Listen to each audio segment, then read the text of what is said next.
Imagine waking up, right?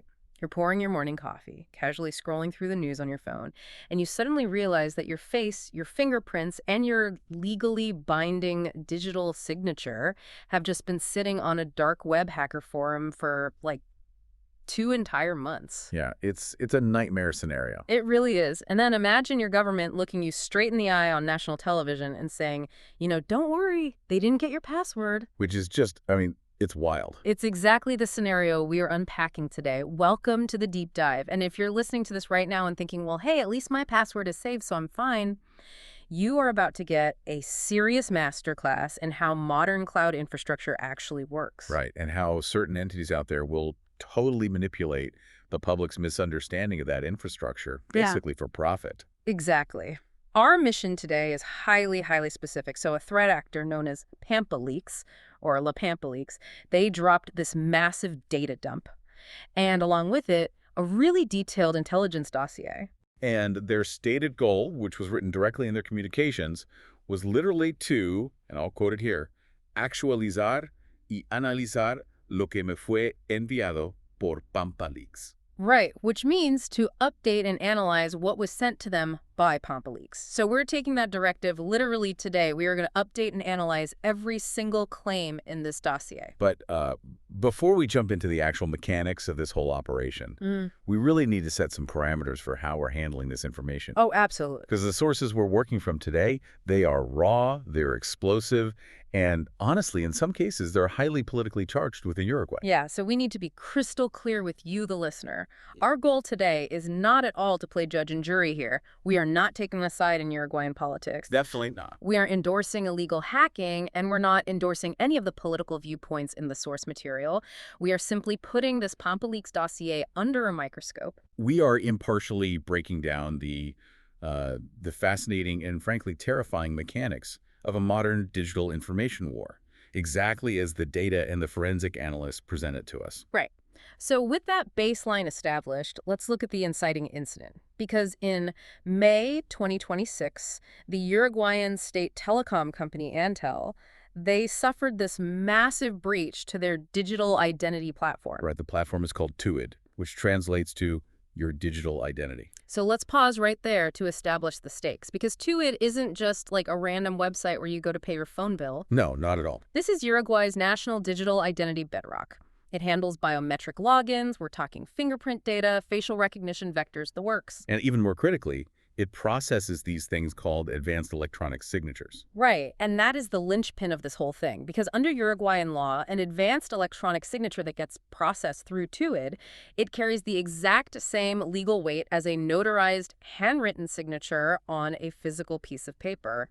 It's absolute proof of identity. It's the mechanism that citizens use to sign legally binding contracts, transfer assets, interact with the state, everything. So when La Pampa Leaks, which operates as this Argentine-linked hacktivist collective, when they announced they breached the system, the stakes are basically existential for the state. Yeah, and La Pampa Leaks claim they didn't just, do a quick smash and grab. Right. They claim they sat inside Antel's back-end infrastructure for 2 entire months, starting in March 2026, before anyone even noticed they were there. 2 months with the master keys. Exactly. And during that time, they exfiltrated 8 gigabytes of internal data. Wow. And this payload, it included exposed API credentials, back-end configuration files, and of course the personal protected data of hundreds of thousands of citizens. Okay, so this is where the story takes its first really bizarre turn. Because the official response from Antel and these government agencies like AGSIC and CERTI, it was essentially a shrug. Yeah, it was wild. They went on this massive PR offensive just to minimize the whole event. Right. They explicitly claim that user passwords weren't stolen, that no especially protected data was vulnerable. They even refused to revoke the compromised digital certificates. Which is just crazy. They invoked a strategy that the independent forensic analysts in the dossier actually referred to as the protocol of silence. The protocol of silence. Let's unpack that. So the state attempts to control the panic by basically relying on the public's lack of technical knowledge. They lean really heavily on that phrase, passwords were not stolen, because, well, to the average person, a password is the ultimate shield. Right. If I hear my password wasn't stolen, I usually feel this wave of relief. I think, okay, my account is safe, nobody got in. Exactly. But technically speaking, the government's defense here is just an exercise in misdirection. The dossier makes it super clear that this sense of relief is completely misplaced. So explain why. Why doesn't the password matter in this specific breach? Because of how an API works. So let's break down the difference between a front-end breach and a back-end API exposure. The front end is the login screen you see on your phone or your computer. You type your password, the front end asks the back-end database, hey, is this correct? And if it is, you get in. Makes sense. So if hackers steal a database of passwords, that's a front-end credentials leak. But LaPampa leaks didn't do that. They bypassed all of that and stole the back-end API credentials. Okay, so an API, an application programming interface, it's essentially this hidden language that different software systems use to talk to each other behind the scenes, right? Yeah, exactly. Think of it like a highly secure building. Antel is basically standing outside telling the public, do not panic, the locks on your front doors are completely secure, nobody stole your keys. Right, which might technically be true. Sure. But the attackers didn't even bother with the front doors. They breached the central security room, they stole the master blueprints, and they gained the ability to forge any key they want from the inside. Or, just open any door remotely. Because with backend API access, you are impersonating the system itself. That's the terrifying part. When you have the API keys, you can intercept or manipulate biometric validation states. Wait, really? Yeah. You don't need to steal a user's fingerprint.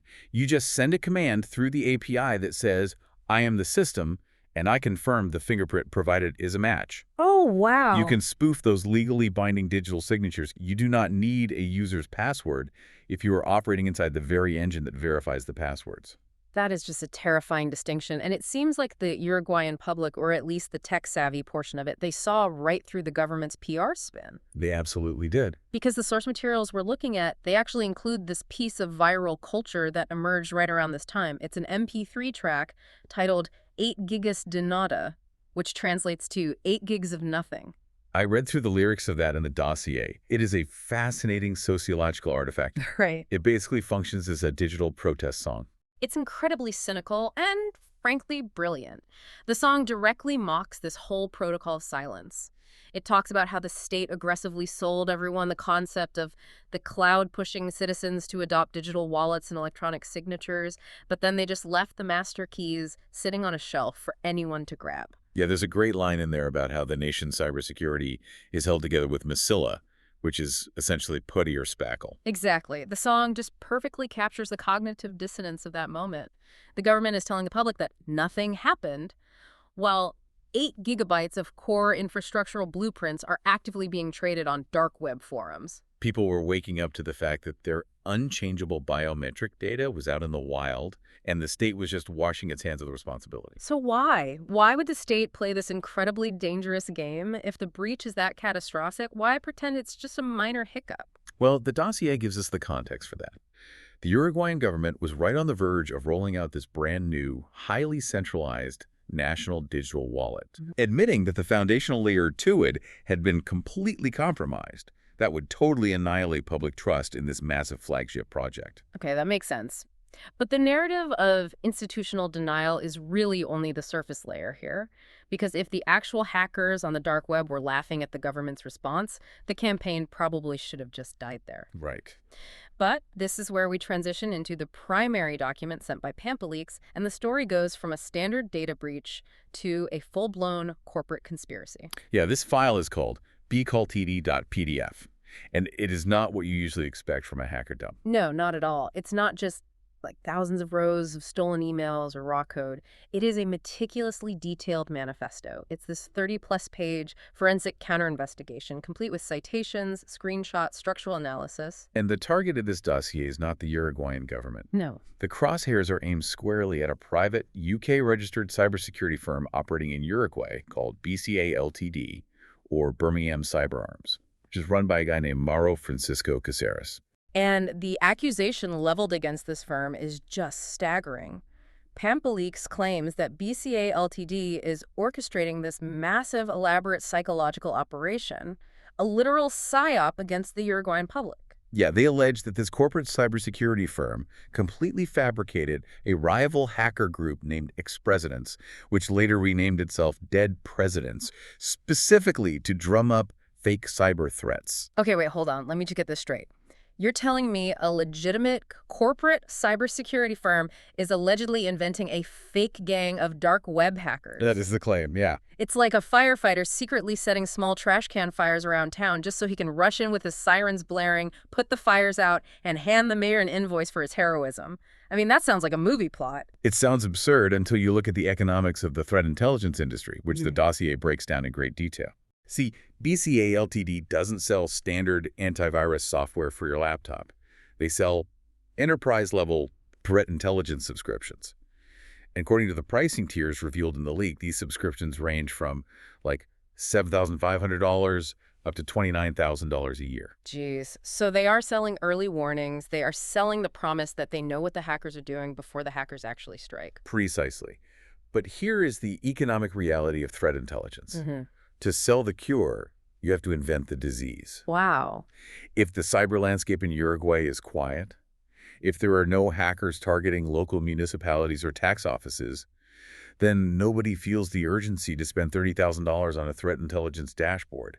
Fear is literally the product. And if there isn't enough natural fear occurring in the ecosystem, you just manufacture the noise. Exactly. And the bcultd.pdf dossier doesn't just make this claim, it goes into a deep forensic dive to prove that ex-presidents is just a corporate-run persona wearing a digital Halloween mask. Yeah, let's walk through the specific proofs they provide, because they are incredibly illuminating. So the first major piece of evidence is this supposed hack of the local government of Flores. Right. Yeah. So in February 2024, this ex-president's account pops up on a well-known hacker forum, claiming they had breached the municipality and were leaking the entire government database.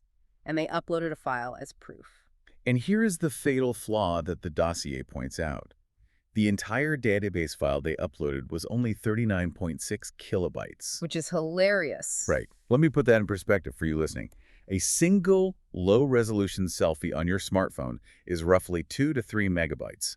That is exponentially larger than 39.6 kilobytes. Yeah, you cannot fit an entire municipal government database. We're talking employee records, financial transactions, civic data into a file that small. It's like claiming you stole the entire Library of Congress, but your getaway vehicle is a single rusted wheelbarrow. It just doesn't work. It is a profound technical impossibility. Yeah. And it didn't even stop there.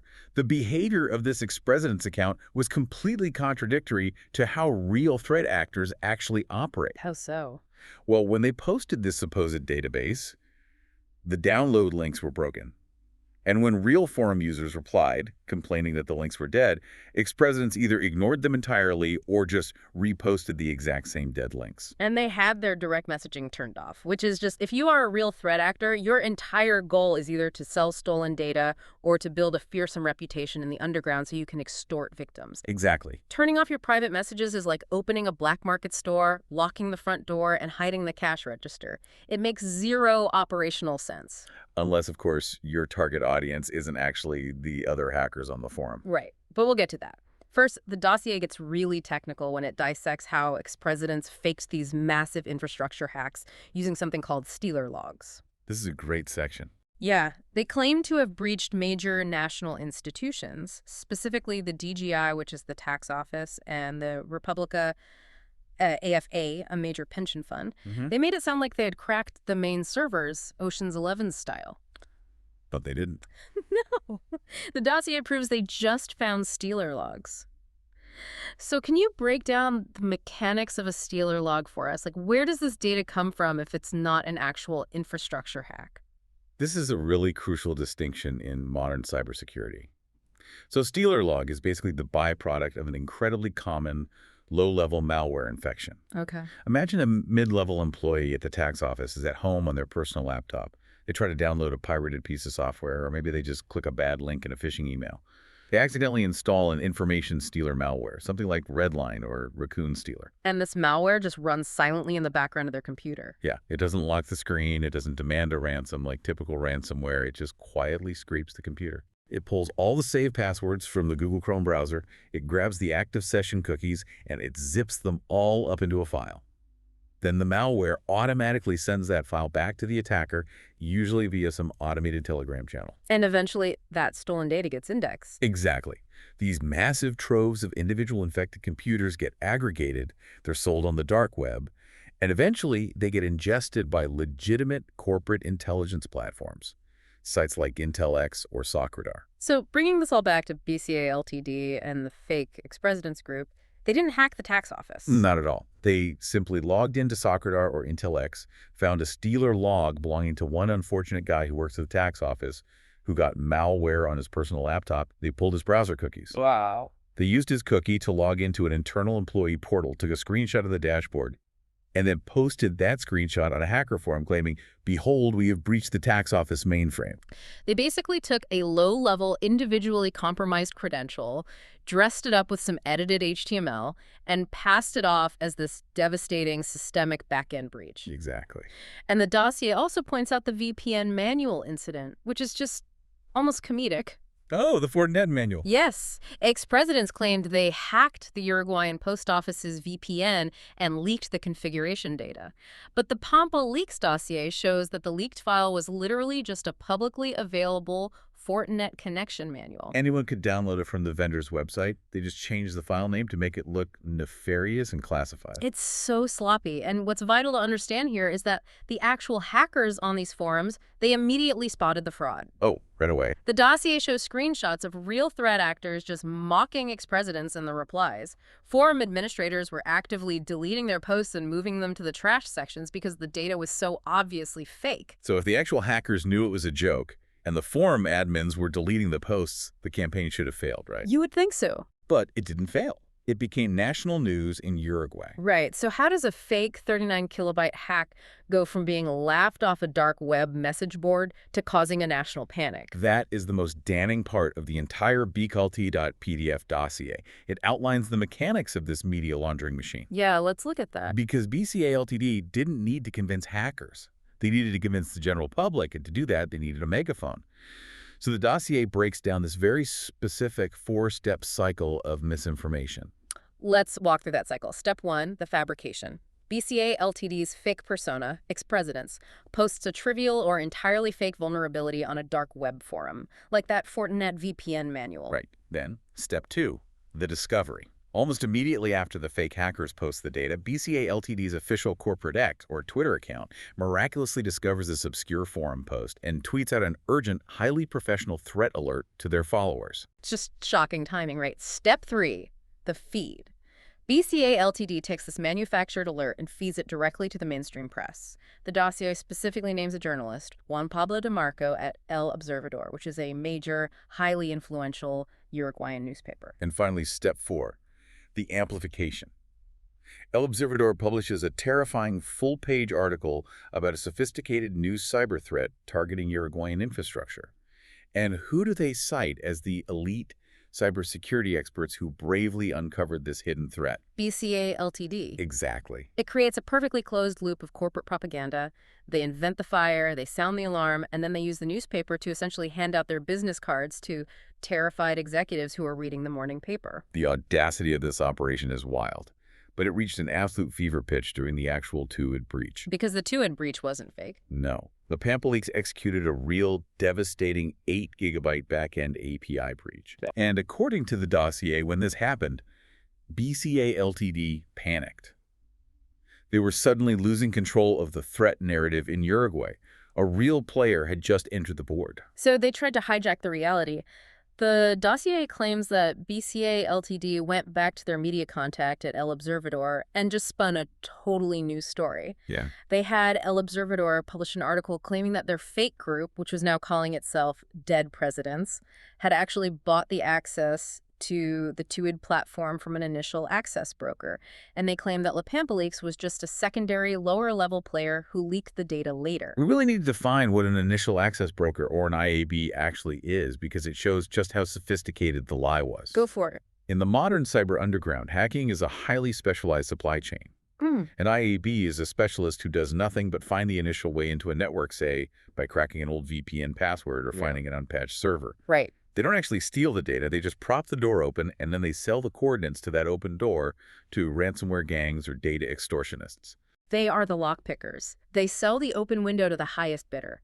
So BCA Ltd is allegedly using the press to claim, oh, our guys, Dead Presidents, they bought the open window first. Pampa Leaks is just taking the credit. Exactly. It is a bizarre battle for brand recognition in the digital underworlds. It's crazy. You have a corporate entity fighting a real hacktivist group for the copyright on a national infrastructure hack, all just to maintain the illusion that its fabricated hacker group is a top-tier threat. But while BCA Ltd was playing brand management, the Uruguayan government was facing a genuine crisis. Yeah, they were. The TuID breach was humiliating, the public was angry, the media was asking uncomfortable questions about the safety of digital signatures, and the state needed a win. They needed a culprit fast. Right, because the complexity of an API breach takes way too long to explain to the public, but a face on a television screen, that solves the PR problem immediately. And BCA Ltd was more than happy to provide that face.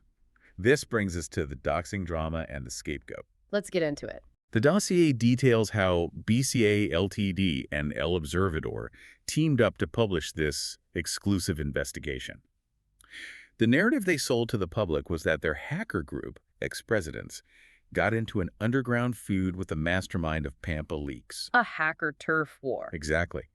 And during this digital gang war, ex-presidents supposedly outsmarted the mastermind and doxed him, revealing his true identity to the world. And they pointed the finger at a 19-year-old kid living in Uruguay, referring to him as Vladdy. Right. And the state authorities swooped right in. They arrested Vladdy. They paraded him through the media ecosystem as the criminal mastermind behind the worst cyber attacks in Uruguayan history. The narrative was just perfect for the government. We caught the bad guy, the threat is neutralized, your digital wallets are completely safe. But the Pampa Leaks dossier completely dismantles this neat little story. It dismantles it using hyper-specific, verifiable forensic evidence. Right, the Telegram screenshots. Yes. The dossier includes leaked Telegram screenshots of a private conversation between the real operator of Pampa Leaks and an independent forensic analyst named Alberto Daniel Hill. And in these screenshots, they discuss the actual mechanics of how Vladdy was doxed. The screenshots show a highly technical SQL database query from breach forums. Papa reveals that a user operating under the handle gov.f was actually the one who leaked Vladdy's identity. And here's the kicker. This data had been leaked years ago on platforms like Doxbin. So for context for the listener, Doxbin is this notorious text-sharing website on the dark web, specifically used for hosting the personal, private information of individuals, their addresses, phone numbers, family details, that kind of stuff. Exactly. The information about Vladdy wasn't fresh intelligence uncovered in a sophisticated hacker war in 2026. It was completely stale data. So let me get this straight. The government and BCA Ltd took an old pre-existing dox of a teenager information that was already just gathering digital dust on the internet, and they recycled it. Yep. They slapped a new date on it, packaged it as cutting-edge threat intelligence, claimed their fake group ex-presidents had heroically uncovered it, and then basically handed it to the police on a silver platter. That's exactly what the dossier lays out. And the reality of who Vladdy actually was makes the situation even more tragic, honestly. Yeah, because the dossier clarifies that Vladdy was not a sophisticated hacker. No, not at all. He was essentially a digital street corner vendor.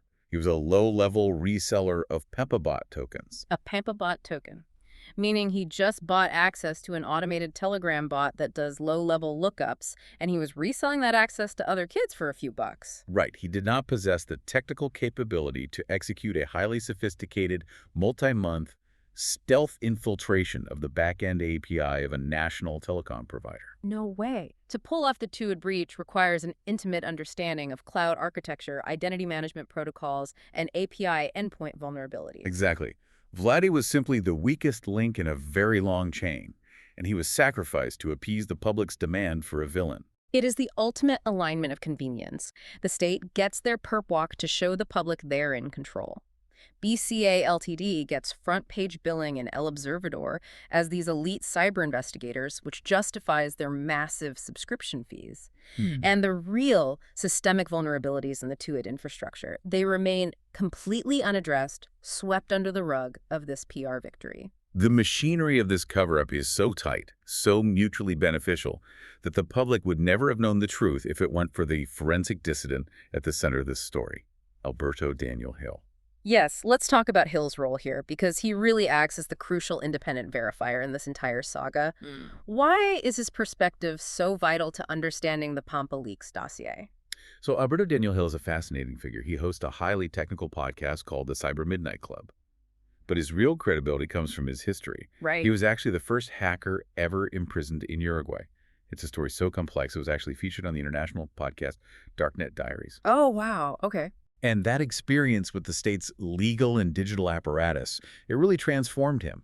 He now operates as an independent forensic analyst who answers to absolutely no corporate sponsor and no state agency. And the craziest part of the sources we are analyzing is that Hill saw all of this coming. He really did. The dossier refers to something called the Hill Forecast. Well, before May 2026, he accurately predicted that a massive attack on Uruguayan infrastructure was imminent. Yeah, he warned that the state's aggressive push to roll out a centralized digital wallet without fixing the underlying rot in systems like TuID was just going to lead to absolute disaster. And when the TuID breach finally happened, we saw this stark divergence in how information was disseminated to the public. Traditional media, perfectly embodied by El Observador, just regurgitated the official protocol of silence. Yasli, they focused entirely on the police procedural of catching a 19-year-old, treating it like an episode of Law & Order. Meanwhile, Hill was operating on a completely different frequency. He was publishing real-time forensic dossiers. He was putting out massive X threads, breaking down API vulnerabilities, and dropping deep-dive episodes analyzing the raw data. He champions this philosophical approach that he calls radical transparency. Let's examine that. Why is radical transparency so threatening to the institutional status quo? Well, Hill argues that when institutions experience a breach, their first instinct is always self-preservation. Admitting failure creates legal liability, it creates political fallout, budget cuts. Right, so they invoke the protocol of silence. Exactly. Yeah. But by hiding the breach, they transfer the risk directly onto the citizen, leaving them completely defenseless. Because if the state won't admit that your biometric data and your digital signature capabilities are compromised, you can't take steps to protect yourself. You don't even know you're bleeding. Precisely. Radical transparency forces accountability. It argues that the data belongs to the citizen, not the state. It means publishing the raw technical truth immediately, empowering the individual to take action, rather than waiting for a corporate PR firm to spin a narrative that protects the institution. The contrast in the source material is really jarring. You have El Observador, which is narrative-driven, aligned with corporate and state interests, feeding the public a comforting lie. Yep. And then you have Hill, who is highly technical, citizen-focused, and exposing the terrifying systemic risk that the state desperately wants to ignore. And when you look at how the public is reacting, it is pretty clear that Hill's radical transparency is resonating. The protocol of silence is failing. You can see that failure playing out in real time across social media platforms. The dossier points to deep analysis of public sentiment on Reddit, specifically in communities like Uruguay and Archardez, as well as on X. The developers on Archardez are particularly furious. Oh, absolutely. Because these are people who actually build software for a living. They aren't fooled by the passwords weren't stolen line. No, they know exactly what's up. Right. They're looking at the technical reality that 8 gigabytes of back-end data and API keys were exfiltrated, and they are realizing that the state's multi-million-dollar budgets for agencies like AGISIC and CERTUI are essentially just theater. The infrastructure is held together with wire and string. It's a toxic mix of gallows humor people joking that Uruguay's in the oven and a very deep structural distrust. And the fear is highly specific. It is. A password, if it gets stolen, you can change it in 30 seconds. But you cannot reset your fingerprint. You cannot issue a patch to change the mathematical vector of your face. Right. Once biometric data is paired with an advanced electronic signature and exposed, that vulnerability is permanent. And high-profile victims are beginning to realize the legal implications of this. The sources mention Agustina Perez-Cominale. Right. She's a prominent legal expert whose personal data was exposed in the TuID breach. Yes. And she isn't just complaining on X. She is pushing back legally. She is demanding direct, formal notification from the state under Uruguayan data protection laws. Which is a critical legal maneuver.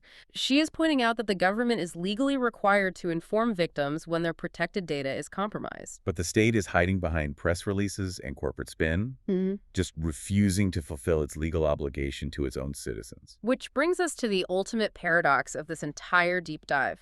Because the Uruguayan government is right now, today, aggressively pushing a new, unified digital wallet for its citizens. It's unbelievable. They want to centralize identity, finances, and civic services even further into a single app. It defies all logical architecture. I mean, if the foundational layer of your digital society TuID has been cracked wide open at the API level, you do not build a heavier, more centralized vault on top of it. Exactly. How can the public possibly trust a new digital wallet when the authorities' first instinct during a crisis was to hide the damage, launder a fake narrative through a corporate threat intel firm, and lock up a 19-year-old kid to make the problem disappear from the evening news? It's a house of cards built on quicksand. It really is. We have covered an incredible amount of ground today. We started by looking at what seemed like a standard data leak in a small South American country. But by following the mandate to actualizar y analizar lo que me fue enviado por Pampa Leaks, we unearth a complex global web. We really did. We are looking at real hacktivists, a potentially rogue corporate cybersecurity firm inventing phantom threats, a complacent media acting as a megaphone for corporate PR, and a government desperate to maintain the illusion of digital supremacy. And the most important takeaway is that this is not just an isolated incident in Uruguay. No, not at all. The bculti.pdf dossier is a blueprint.